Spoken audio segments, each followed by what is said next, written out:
Okay, so moving on, you kind of brought this up a little bit, but if you could go more into it, how did you first break into wrestling? And did you know that's what you wanted to do, leading up to that moment?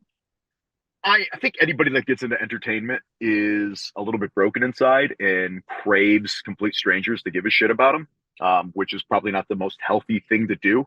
Now there's social media, there's the internet. You can become a TikTok star. You can do all these things. It's very, Host a I want to say podcast. easy, but exactly. I was hosting a podcast with Billy Corgan.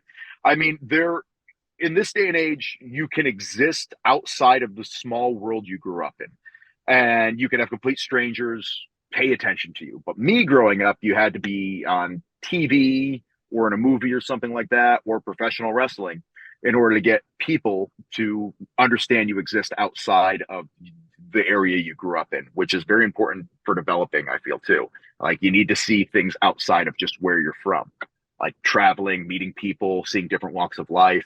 Um, Regardless of that, it was just one of those things where I craved somebody to give me worth.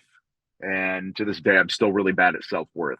And it's just the way I'm wired for no reason. Parents think I'm great. My friends think I'm great. My exes even think I'm great. Makes no sense. I still question it. So because of that, I needed somebody to give me outward worth. And so I wanted to get in professional wrestling because I grew up on comic books. I loved comic books. It taught me a bunch of things like morals and other things such as that. But wrestling was life. Comic books merged together. You can be a character. You could become somebody that you aren't actually in real life, much like a soap opera star, where you're just playing one person. And then that person eventually becomes who you are. So I looked at wrestling as an opportunity to reinvent myself and become something more than I was. And yet I never had the drive or anything because even when I started lifting weights and I lost weight and I started getting into that, I was like, I don't know if I could do that.